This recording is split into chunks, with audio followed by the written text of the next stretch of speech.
Hello friends. ఈరోజు మనం వర్తమాని భావ బుక్ నెక్స్ట్ టాపిక్ లో చూద్దాం ఏమి ఉంది అనేది.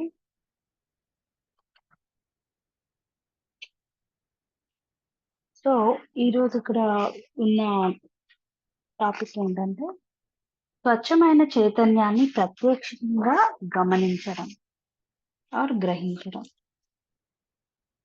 స్వచ్ఛమైన చైతన్యాన్ని ప్రత్యక్షంగా గ్రహించడం. సో దీని క్వశ్చన్ ఏంటంటే, ఉనికి ప్రత్యక్షత ఒకటేనా? దీని ఆన్సర్ ఏంటంటే, మీరు ఉనికిపై జాగరూకులైతే వాస్తవానికి ఏమి జరుగుతుందంటే ఉనికి తనపై తాను జాగృతమవుతుంది. మళ్ళీ చదువుతున్నాను చూడండి.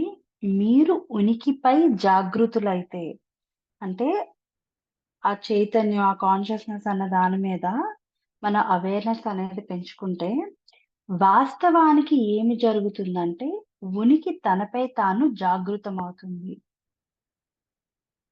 ఓకే. అంటే ఎప్పుడైతే మనం ఈ ఈ ఫిజికల్ వరల్డ్ రిలేటెడ్ ఆ మైండ్ పరంగా మనం ఎప్పుడైతే ఆ కాన్షియస్‌నెస్ పెంచుకుంటామో, అప్పుడు ఈ ప్రెజెంట్ మూమెంట్ అన్న దాంట్లో ఉన్నప్పుడు ఇది ఇంకా ఇంకా ఎక్కువవుతుందనమాట. ఓకే. Got it? సో, ఉనికి తనపై తాను చైతన్యవంతమైతే అంతే ప్రత్యక్షత. ఉనికి, చైతన్యం, జీవాలు ఒకే అర్థం కలిగినవి కనుక ప్రత్యక్షత అంటే చైతన్యం. తనపై తాను చైతన్యవంతులైనట్లు లేదా ఆత్మజ్ఞానాన్ని సంతరించుకున్న జీవం అని చెప్పవచ్చు. కానీ పదాలకు అంటుకుపోవద్దు. దీన్ని అర్థం చేసుకునే ప్రయత్నము చేయవద్దు. మీరు వర్తమానంలో ఉండి అర్థం చేసుకోవాల్సింది ఏదీ లేదు. ఓకే. దీంట్లో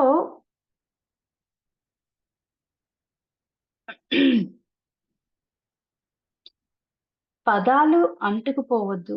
దీన్ని అర్థం చేసుకునే ప్రయత్నము చేయొద్దు.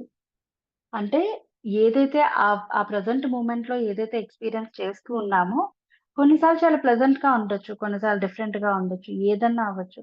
కానీ దాన్ని అలాగే నాకు కావాలి అన్న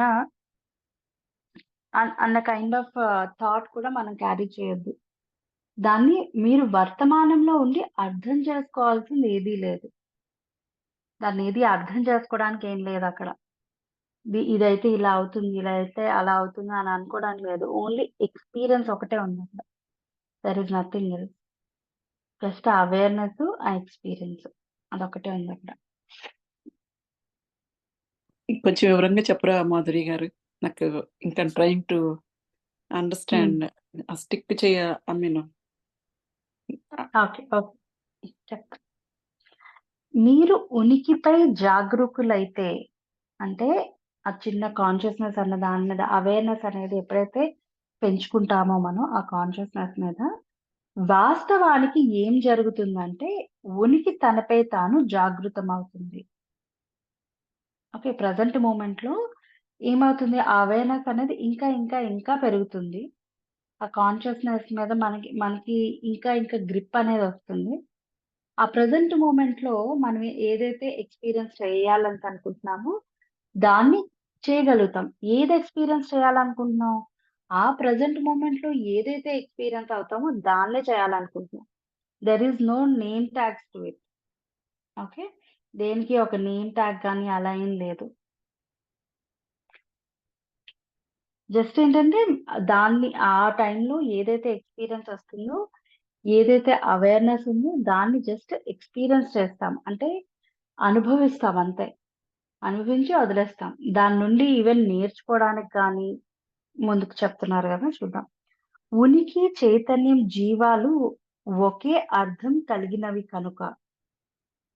ఉనికి అంటే అవేర్‌నెస్, చైతన్యం అంటే కాన్షియస్‌నెస్, ఈ 2 కూడా ఒ ఒకే ఒకే మీనింగ్ అనేది వస్తదనమాట రెండిటికి కూడా.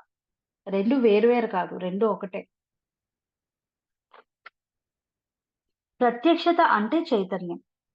ఎప్పుడైతే మనం ఆ ప్రెజెంట్ మూమెంట్‌లో విట్నెసింగ్ అన్న దీంట్లో ఉంటామో, అదే చైతన్యం అంట. అదే కాన్షియస్‌నెస్. ఓకే. తనపై తాను వంతులమైనట్లు లేదా ఆత్మ జ్ఞానాన్ని సంతరించుకున్న జీవం అని చెప్పవచ్చు. తనపై తాను చైతన్యవంతమైనట్లు. అంటే తన కాన్షియస్‌నెస్ ఇప్పుడు ఒక దాని మీద ఒక ఒక ఎక్స్‌పీరియన్స్ ఇలా ఉంది. సెకండ్ టైమ్ అయినప్పుడు దాని ఎక్స్‌పీరియన్స్ ఇంకా పెరగొచ్చు. ఒకే కైండ్ ఆఫ్ ఎక్స్‌పీరియన్స్ ఉండదు. దానివల్ల ఏంటి? మన నాలెడ్జ్ అనేది ఎన్హాన్స్‌మెంట్ అనేది జరుగుతుంది. మన విజ్డమ్ అనేది ఎన్హాన్స్‌మెంట్ జరుగుతుంది. మనం చూసే విధానం అనేది మారుతుంది. కానీ పదాలకు అంటుకు పోవద్దు. అంటే ఇక్కడ ఏవైతే వర్డ్స్ అనేవి యూజ్ చేశారో, ఈ చైతన్యము, ఈ ఉనికి, ఈ ఆత్మ అవన్నీ వాటి మీద ఫోకస్ అనేది వద్దు అంటున్నారనమాట. అలా అని దాన్ని అర్థం చేసుకునే ప్రయత్నము చేయొద్దు. అంటే అక్కడ ఏమవుతుంది? ఆ ప్రెజెంట్ మూమెంట్ అనే దాంట్లో ఏమవుతుంది? ఏం ఎక్స్‌పీరియన్స్ చేశాము? ఏం నేర్చుకున్నాము? ఆ కైండ్ ఆఫ్ అనలైజేషన్ కూడా వద్దు అంటున్నారు. ఇదంతా మనం ఎప్పుడైతే మనం అనుకున్న టెక్నిక్స్ అన్నీ మెల్లమెల్లగా ఫాలో అవుతూ వచ్చిన తరువాత దేర్ ఈస్ నో లేబెలింగ్. ఇంకా డీప్‌గా లేబెలింగ్ లేకుండా మనం వర్క్ చేస్తామనమాట. ఓకే. వర్తమానంలో ఉండి అర్థం చేసుకోవాల్సింది కూడా ఏదీ లేదు అని చెప్తున్నారు. ఏది కూడా లేదు. అంటే అక్కడున్నది జస్ట్ విట్‌నెస్ చేసి, ఎక్స్‌పీరియన్స్ చేసి వదిలేయటం అంతే. ఇదెందుకిలా ఉంది? అదెందుకలా ఉంది? లాజికల్ మైండ్ అనేది అక్కడ లేదు.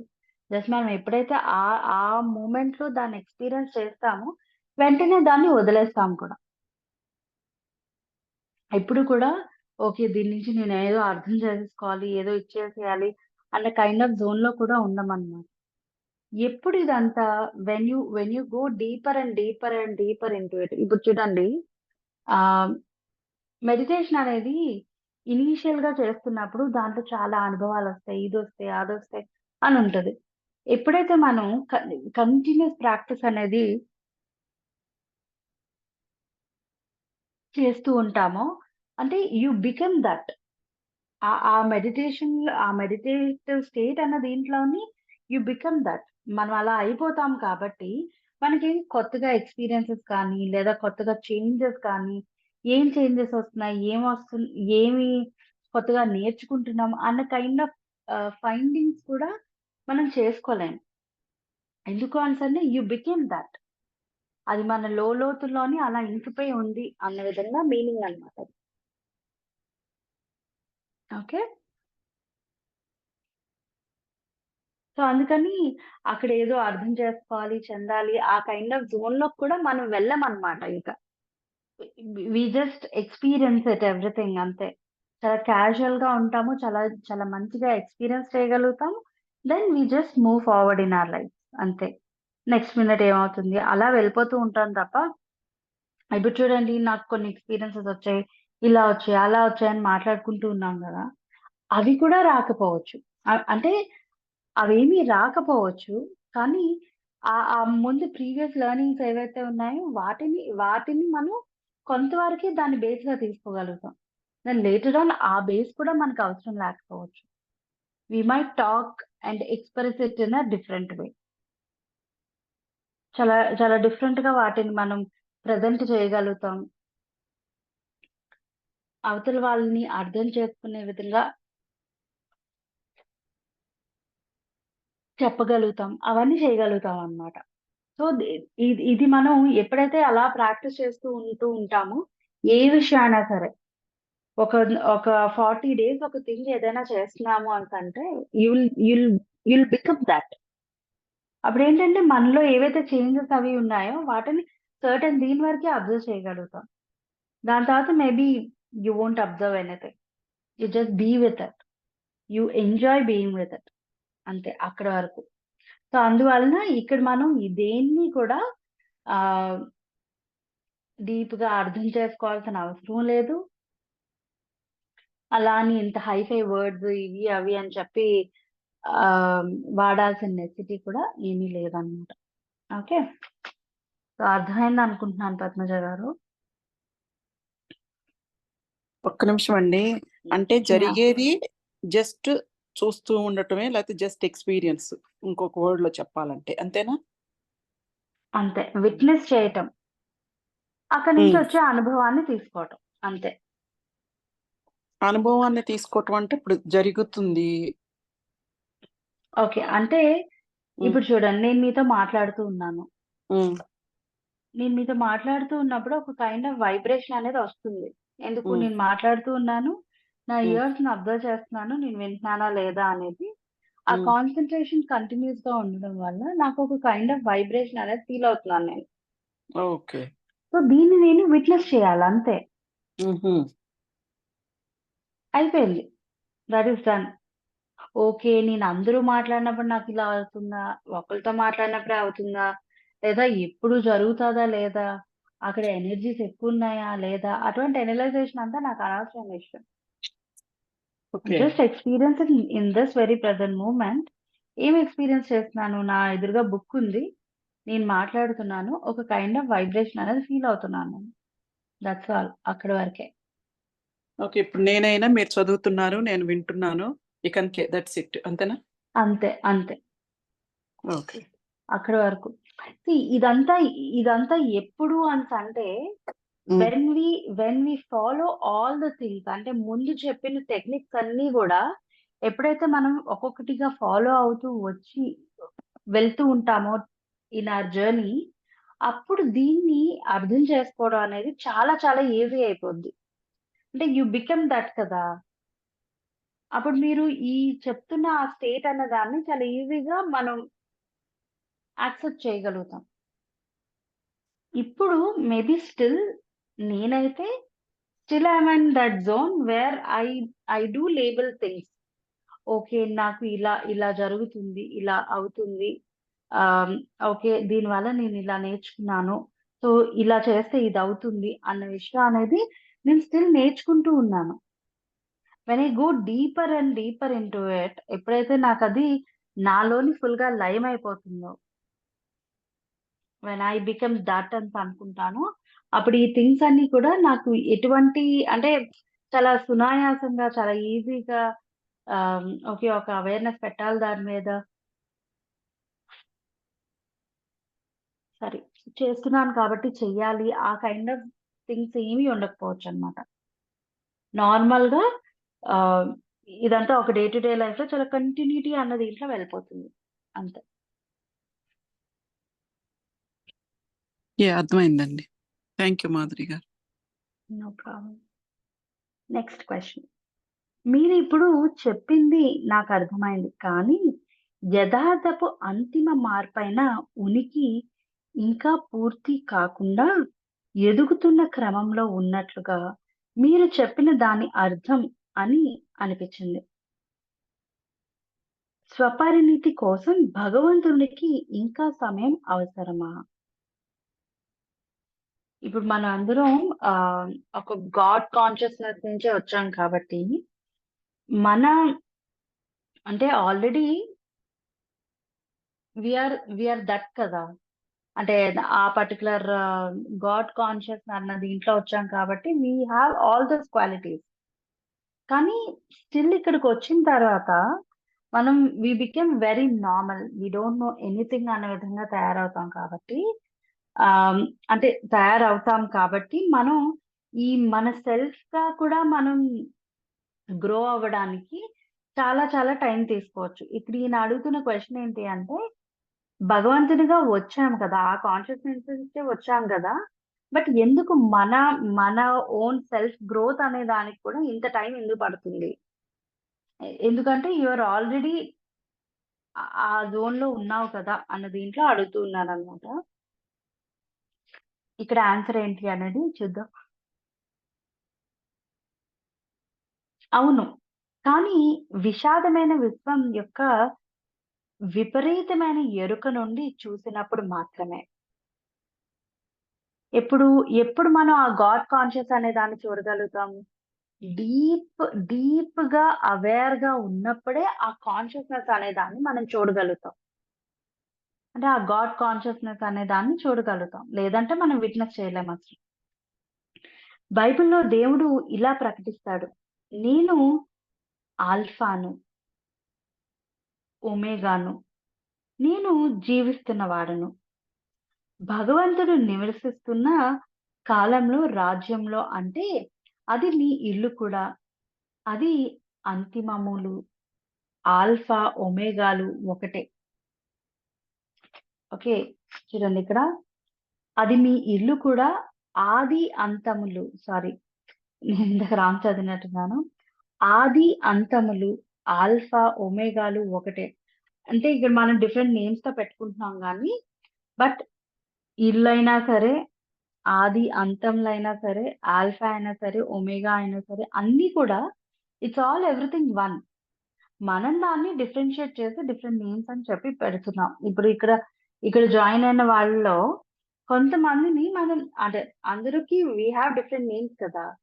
ఇదని, అదని చేస్తున్నాం. బట్ ఒక ఎనర్జీ కాన్షియస్‌నెస్ లెవెల్‌లో చూస్తే ఎవ్రీథింగ్ ఈస్ వన్.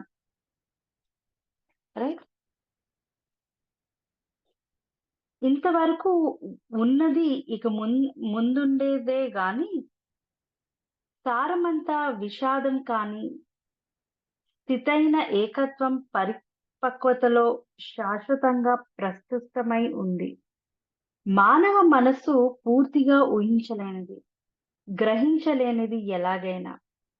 విభిన్న రూపాలు కలుస్తున్నట్లు మన ప్రపంచంలో కాలం లేని పరిపక్వత ఊహాతీతమైన విషయమే ఇక్కడ. శాశ్వత మూలం నుంచి వెలువడే కాంతి కాంతి అయిన చైతన్యం కూడా పరిణామ క్రమంలోకి లోనైనట్లు కనిపిస్తుంది. కానీ ఇది కేవలం మన పరిమిత గ్రహింపు మూలంగానే.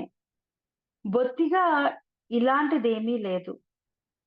అయినా ప్రపంచంలోని చైతన్యపు పరిణామం గురించి నేను ఒక క్షణం కొనసాగిస్తాను. ఉన్న ప్రతి దాంట్లో కూడా ఉనికి ఉంది. దైవత్వం ఉంది. కొంత చైతన్యపు పరిణామము ఉంది. ఒక రాయిలో కూడా బీజమైన చైతన్యం ఉంది. లేకుంటే అది ఉండేది కాదు. దానిలోని అణువులు, పరమాణువులు విచ్ఛిన్నమయ్యేవే. ప్రతీదీ జీవించి ఉన్నది. సూర్యుడు, భూమి, మొక్కలు, జంతువులు, మానవులు అన్నీ కూడా వివిధ పరిణామాల్లో ఉన్న చైతన్యపు ప్రకటితాలే. రూపంలో వర్తమానమైన చైతన్యం. మనం 5 కింగ్డమ్స్ కోసం మాట్లాడుకుంటూ ఉంటాం గదా! Mineral Kingdom, plant Kingdom, animal Kingdom, human Kingdom and divine Kingdom. So, వీటన్నిటి కోసం మాట్లాడుకుంటాం కదా! ప్రతి దాంట్లోని కూడా ఈ కాన్షియస్‌నెస్ అనేది ఉంది. ఆ కాన్షియస్‌నెస్ ఉండబట్టికి అవన్నీ అలా ఉన్నాయట. లేదు అనేసంటే ఉండకపోదునట అవి అసలు. చైతన్యం ఆకార రూపాలను, ఆలోచన రూపాలను, భౌతిక రూపాలను సంతరించుకుంటే ప్రపంచం ఆవిర్భవిస్తుంది. చూడండి చైతన్యం ఆకార రూపాల్లోను అంటే మనం మనం కొన్ని విషయాల్ని కొన్ని కొన్ని ఇలా ఉంటేనే ఇది అని చెప్పి గుర్తుపడతాం మనం. రైట్? ఒక ఆకారం ఇప్పుడు దేవుడంటే ఇలా ఉన్నారు అనేసంటే ఒక కైండ్ ఆఫ్ ఇమాజినేషన్ ఉంది మనకి. అది అలా ఉంది అంటేనే ఆ పర్టిక్యులర్ మనిషి అని చెప్పి గుర్తుపడతాం. లేదు అనేసంటే మనకు తెలీదు. వాళ్ళనెప్పుడు మనం చూడలేదు అంటే మనకు ఆళ్ళెవరో తెలీదు అనేసి అనుకుంటాం. సో, ప్రతి దానికి కూడా ఒక ఆకారం అనేది ఉంటుంది. ఆ ఆకారం అనేది ఎలా వస్తుంది? ఆలోచనల వల్ల అవి రూపుదిద్దుకుంటాయి. ఆ ఆకారాలు కూడా. ఓకే. ఈ గ్రహంలోనే ఉన్న కోట్ల, కోట్ల కొద్దీ రూపాలను చూడండి. అంటే ఈ ఈ ఎర్త్ మీదే చాలా డిఫరెంట్ థింగ్స్ అనేవున్నాయి. Animals, plants, mountains uh crystals అని వాటి డిఫరెంట్ వేస్ ఆఫ్ ఫార్మేషన్స్ అని మేబీ మనం అన్ని చూసే ప్రీషియస్ స్టోన్స్ అండ్ ఇక్కడ ప్లాంట్ కింగ్డమ్ లో చూస్తే మనకి డిఫరెంట్ ప్లాంట్ కింగ్డమ్ లో ఉన్న కొన్ని ఆ అంటే అరోమా ప్రొడ్యూస్ చేసే కొన్ని హీల్ చేసే కొన్ని, అలానే కొన్ని మనకి ఫర్నిచర్ గా మారి మనల్ని కొద్దిగా ఆ, ఇంకా ఇంకా డీప్ గా హెల్ప్ చేస్తాయి. అంటే ప్రతి ప్రతి ప్లేస్ లో నుంచి కూడా మనం అన్ని తీసుకుంటాం అన్నమాట. అన్ని కూడా మనకి చాలా హెల్ప్‌ఫుల్. యాస్ వెల్ యాస్ మనం ఇన్ని కోట్ల మంది దీనితోని కూడా అంటే ఆ లైఫ్ ఉన్న వాటితోని మన లైఫ్‌ని షేర్ చేసుకుంటున్నాం. మనం నా నా అండర్‌స్టాండింగ్ ముందు ఎలా ఉండేదంటే మనుషులు ఈ భూమి మీద ఉంటారు అనేసి ఉండేది. నాకు తెలియలేనంత వరకు. మేబీ అందరూ అలాగే అనుకుంటారేమో కదా! భూమి మీద ఉన్నారు. They are the ultimate people అన్న విధంగా. But when I understood this 5 kingdoms concept ఎప్పుడైతే అర్థమైందో వీఆర్ ఆల్సో అంటే వాళ్ళు కూడా మనతో పాటు లివింగ్ బీయింగ్స్ వాళ్ళన్నీ గూడా. మనం వాటిని ఆహ్, ఇంకొక విధంగా చూడడానికి లేదక్కడ.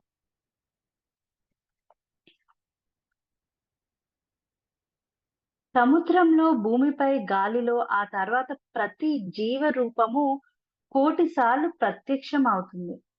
ఎంతవరకు ఎవరైనా లేదా ఏదైనా ఆటాడ్ ఆటాడుతుందా? జీవం లేదా దైవం రూపంలో ఆడుతుందా? అంటే ఎవరు ఆడుతున్నారు ఈ ఆట అన్న దీంట్లో. ఇదే ప్రశ్న భారతదేశంలోని జ్ఞాన దృష్టిలో గల పూర్వీకులు తమని తాము ప్రశ్నించుకున్నారు. వాళ్ళు ఈ ప్రపంచాన్ని ఒక లీలగా చూస్తారు. భగవంతుడు ఆడుతున్న ఒక దివ్యమైన ఆట. ఈ ఆటలో స్పష్టంగా ప్రక్రియమైన జీవ రూపాలకు అంత ప్రాముఖ్యత లేదు.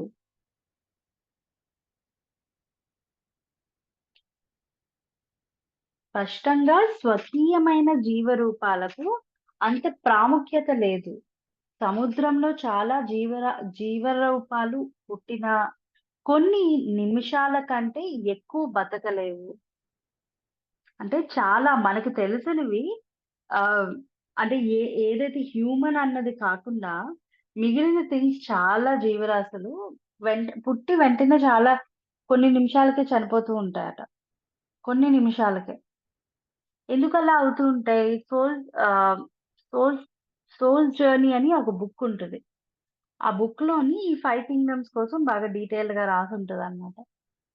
దాంట్లో ఏంటంటే, ఒక యానిమల్‌ని తీసుకుంటే ఆహ్, మేబీ ఒక ఎలుకని తీసుకున్నామనుకోండి. ఆ ఎలుకలోని ఒక 50 టు 60 ఎలుకలో లేదా 100 ఎలుకలో నాకు సరిగ్గా నంబర్ గుర్తులేదు. వాటిలో ఒక సోల్ అనేది స్ప్రెడ్ అయ్యి ఉంటుందంట. వన్ సోల్ అంటే ఇక్కడ హ్యూమన్‌లో ఏదైతే సోల్ ఫుల్ ఫుల్ ఫ్లెడ్జ్డ్‌గా ఉందో, అది వన్ సోల్‌లోని ఐ మీన్ అవి 100 రాట్స్‌లోని అవి ఒక్క సోల్ స్ప్రెడ్ అయ్యి ఉంటుందన్నమాట. సో, అందుకే వాటి లైఫ్ స్పాన్ చాలా తక్కువ. అలానే అవి చాలా తొందరగా చనిపోతూ కూడా ఉంటాయన్నమాట. ఓకే. సో, అలాగా మన సోల్ అనేది మనం ఆ థింగ్స్ అన్నీ కూడా ఎక్స్‌పీరియన్స్ చేసి వచ్చిన తర్వాత యాస్ ఎ హ్యూమన్‌గా మనం ఇక్కడ ట్రాన్స్‌ఫార్మ్ అవుతాం అన్నమాట. అక్కడి నుంచి మన సోల్ ఎవల్యూషన్ అనేది ఈ బాలాత్మ నుండి వృద్ధాత్మ వరకు వెళ్తుంది.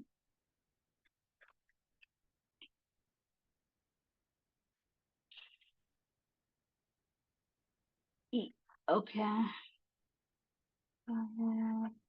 మానవ రూపం కూడా అతి వేగంగా మన్నులా మారుతుంది. అది వెళ్ళకపోయాక సారీ వెళ్ళిపోయాక ఇక్కడ అసలు ఉన్నట్లే తెలియదు. అది క్రూరమా? విషాదమా? ప్రతి రూపానికి ఒక భిన్న పోలికను మీరు మరచినప్పుడే కానీ మీలోని స్వచ్ఛమైన చైతన్యమే దైవత్వమని మీరు గ్రహించినంత వరకు దాన్ని నిజంగా తెలుసుకోలేరు. మీ అక్వేరియంలో ఒక చేప పుట్టి దానికి మీరు జోన్ అని పేరు పెట్టి, ఒక బర్త్ సర్టిఫికేట్ వ్రాసి, అతనికి వాళ్ళ కుటుంబ చరిత్ర గురించి చెప్పిన 2 క్షణాల్లో మరొక పెద్ద చేప చేత తినివేయబడితే అది విషాదం. కానీ అది విషాదం ఎందుకయిందంటే, ఏమీ లేని చోట మీరొక భిన్నమైన చైతన్యాన్ని ఊహించారు కనుక. ఒక అణుతాండవం లాంటి శక్తివంతమైన ఒరవడిలోని ఒక భాగాన్ని మీరు పట్టుకొని, దాన్ని ఒక వేరైన అస్ అస్తిత్వంగా చేశారు.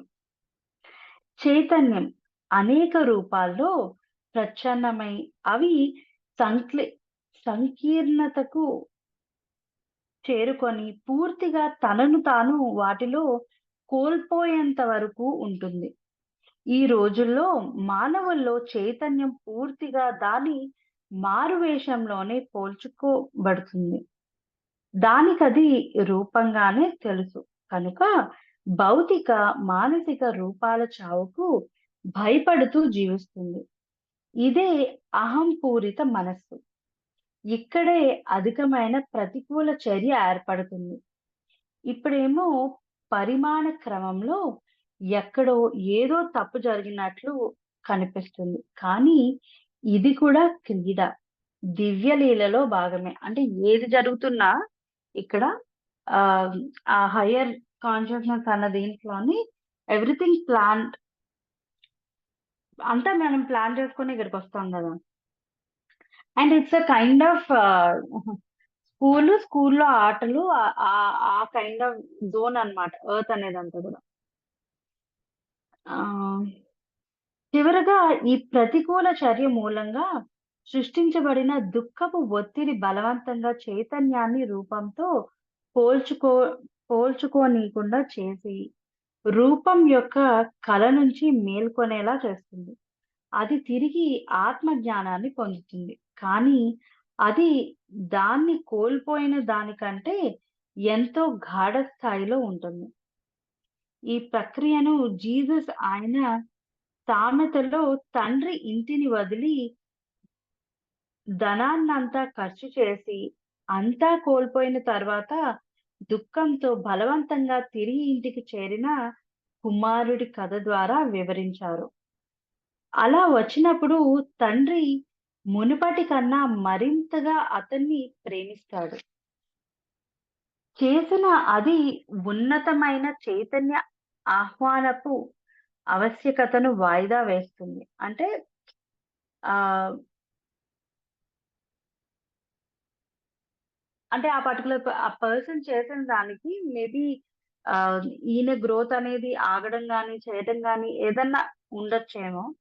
వాటిని వాడే వారికి వాళ్ళు మనస్సులు రోజు పెట్టే హింస నుంచి తాత్కాలిక విశ్రాంతి దొరుకుతుందేమో కానీ, నిజమైన విముక్తిని పొందేందుకు ఆలోచనకు మించి ఎదుగుటకు అవసరమైన చైతన్యపు ప్రత్యక్షతను కలిగి ఉండేందుకు అది వారిని అడ్డగిస్తుంది.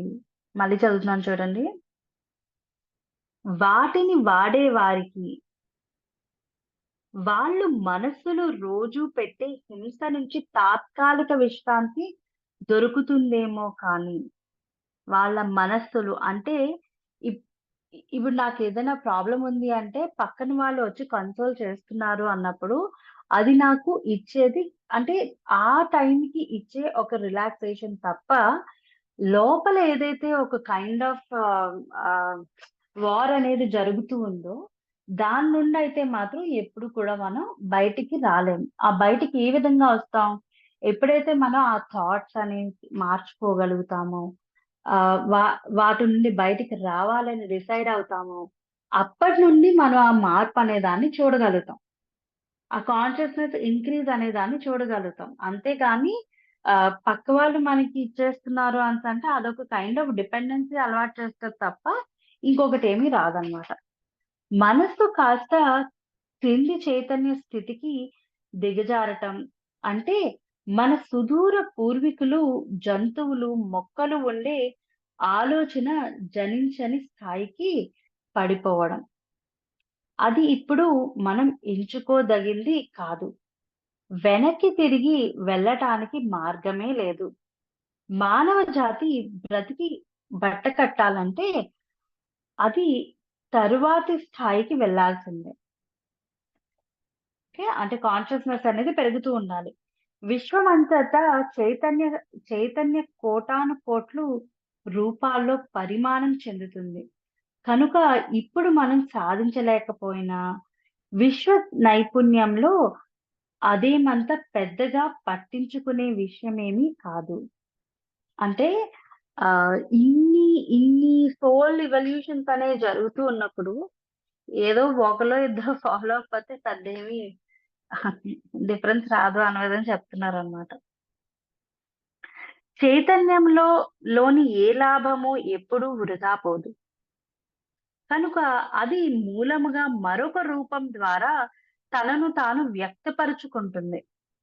అంటే ఈ విధంగా కాకపోతే ఇంకొక విధంగా ఏదో ఒక విధంగా ఆహ్, ఆహ్, ఆ కాన్షియస్‌నెస్ అనేది ఎన్హాన్స్‌మెంట్ దాని లెర్నింగ్ అనేది చేస్తూనే ఉంటుంది. మేబీ ఏ రాయడం నేర్చుకోవాలి అని అనుకున్నాం అనుకోండి. ఆ ఏ రాసే పద్ధతులు చాలా విధాలుగా ఉంటాయి. కొంతమందికి ముందు ఏలో మధ్య లైన్ డ్రా చేసి దాని తర్వాత అటు ఇటు లైన్స్ డ్రా చేయడం ఈజీ అవుతది. ముందు స్ట్రెయిట్ లైన్ డ్రా చేసి 2 హారిజాంటల్ లైన్స్ డ్రా చేయడం. Horizontal no. ఏదో సంథింగ్ సారీ ఏదో చెప్పినట్టున్నాను. ఆహ్, ఏ అది అంటే ఏ రాసే పద్ధతులు చాలా ఉండొచ్చు. నేర్చుకునే విధానాలు చాలా ఉండొచ్చు. కానీ మనం అది రీచ్ అయ్యే దీంట్లో మాత్రం ఆ ఏ అనేది నేర్చుకోవడం అనేది గోల్ ఏదైతే ఉందో అదైతే మాత్రం ఫర్ ష్యూర్‌గా చేస్తాం. కానీ ఒక వేలో నేర్చుకోవాలని అనుకోవచ్చు. కానీ అది ఇంకొక డిఫరెంట్ వెళ్ళే ఛాన్సెస్ కూడా చాలా ఉంటాయన్నమాట.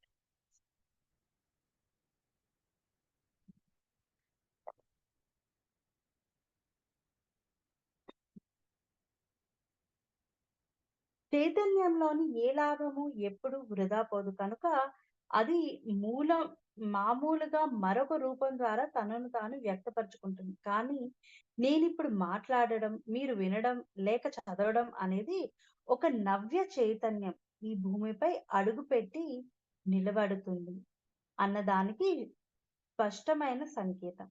ఇందులో వ్యక్తిగతమైనదేదీ లేదు. నేను మీకు బోధించినట్లే అట్లేదు. మీరే చైతన్యం. మిమ్మల్ని మీరే వింటున్నారు. తూర్పు దేశాల్లో ఒక సామెత ఉంది. బోధకుడు, బోధించినవాడు వారిరువురూ కలిసి బోధించడాన్ని సృష్టిస్తారు.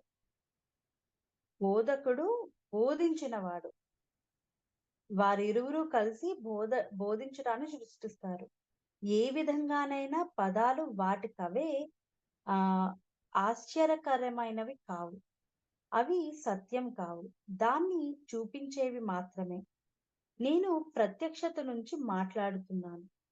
అలా మాట్లాడేటప్పుడు మీరు నన్ను ఆ స్థితిలోకి వచ్చి కలిసే అవకాశం ఎంతైనా ఉంది. నేను ఉపయోగించే ప్రతి పదానికి చరిత్ర ఉండవచ్చు. అన్ని భాషలు గతం నుండే వచ్చినవి కనుక కానీ ఇప్పుడు నేను మీతో మాట్లాడే పదాలుగా వాటి అర్థాలను వివరించడమే కాకుండా ప్రత్యక్షతలోని అమితమైన శక్తి పౌనపున్యాన్ని మోస్తున్నాయి. ప్రత్యక్షతను మరింత అధికంగా మోసేది నిశ్శబ్దత కనుక మీరిది చదువుతున్నా లేక నా మాటలు వింటున్న పదాల మధ్య వెలుపల గల నిశ్శబ్దాన్ని తెలుసుకోండి. ఆ వివరం ఆ విరామాలను తెలుసుకోండి. మీరెక్కడున్నా మీరెక్కడున్నా సరే నిశ్శబ్దాన్ని వినడం అనేది ప్రత్యక్షమయ్యేందుకు సులువైన, సూటైన మార్గం. చప్పుళ్ళున్నా సరే ఆ శబ్దాల మధ్యలోనే వెలుపల ఎప్పుడూ కొంత నిశ్శబ్దత ఉంటుంది. నిశ్శబ్దాన్ని వినడం అనేది మీలో నిశ్చలతను, ప్రశాంతతను వెంటనే సృష్టిస్తుంది. అంటే మనం ఒక ప్రాక్టీస్ చేశాం గదా! డీప్‌గా చూడాలి. డీప్‌గా అబ్జర్వ్ చేయాలి అన్నది. సో, దాన్ని ఇక్కడ కూడా చేయమంటున్నారు. ఎప్పుడైతే మనం ఆ డీప్ అబ్జర్వేషన్ అనేది చేస్తామో, మనం మాట్లాడే పదాల మధ్య వచ్చే గ్యాప్ అనే దాన్ని కూడా అబ్జర్వ్ చేయగలుగుతాం. నాకెప్పుడు తెలీదు మనం మాట్లాడే పదాల మధ్య కూడా చాలా గ్యాప్ వస్తుంది. గ్యాప్ వచ్చే మాట్లాడుతుంది అని. అంటే అంతలా అబ్జర్వ్ చేయలేదు. ఆ విధంగా కూడా ఆలోచించొచ్చు అని అనుకోలేదు ఎప్పుడు కూడా. This is something very new point. Very nice.